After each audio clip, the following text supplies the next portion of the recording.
कल्पना कीजिए, आप अकेले एक सुनसान रास्ते पर चल रहे हैं और अचानक दर्जनों शिकारी आपको घेर लें। आप भागने की कोशिश करते हैं, लेकिन वे आपका पीछा नहीं छोड़ते।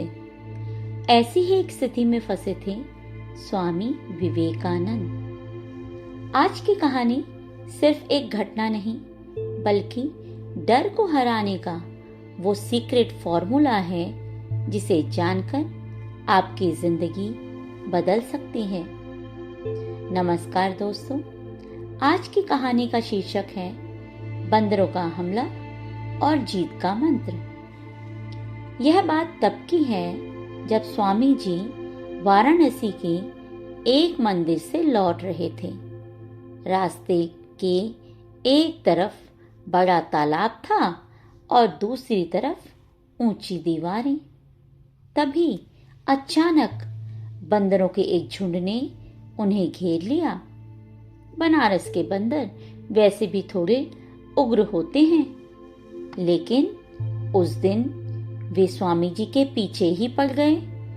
स्वामी जी ने सोचा कि शायद तेज चलने से वे पीछा छोड़ देंगे, लेकिन जैसे ही उन्होंने रफ्तार बढ़ाई, बंदर और जोर से चीखने लगे, उनके करीब आने लगे। अब स्वामी जी अपनी जान बचाने के लिए भागने लगे। जितना वो भागते, बंदर उतना ही आक्रामक होकर उनके पीछे झपटते। तभी एक अजीब बात हुई। सामने से एक वृद्ध सन्यासी आ रहे थे। उन्होंने देखा कि एक नौजवान युवक डरकर भाग रहा है और बंदर उसे काट खाने के लिए दौड़ रहे हैं।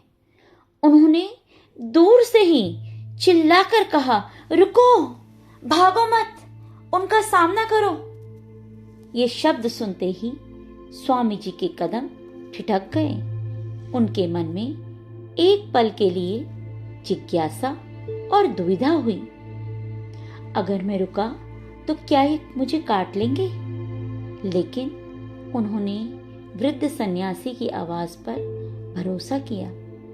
स्वामी जी फौरन पलटे और पूरी निडरता के साथ उन बंदरों की आंखों में आंखें डालकर सीधे उनकी तरफ बढ़ने लगे। जैसे ही स्वामी जी ने कदम आगे बढ़ाए, बंदर डरकर पीछे हटने लगे। जो बंदर अभी तक शिकारी लग रहे थे, वे अचानक डरपोक बन गए और देखते ही देखते पूरा झुंड वहां से भाग खड़ा हुआ। स्वामी जी ने उस दिन एक बहुत बड़ा सबक सीखा।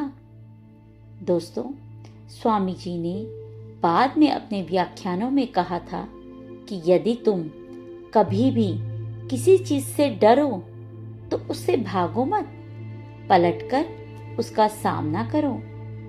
चाहे वो बंदर हो या हमारे जीवन की मुश्किलें और चिंताएं, जितना हम उनसे भागते हैं, वे उतना ही हमें डराती हैं। जिस दिन हम रुककर उनकी आंखों में आंखें डालकर खड़े हो जाते हैं, मुश्किलें अपना रास्ता बदल देती हैं।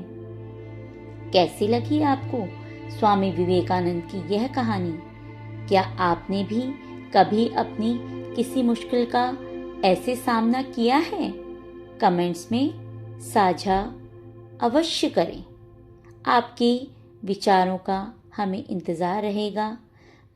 धन्यवाद।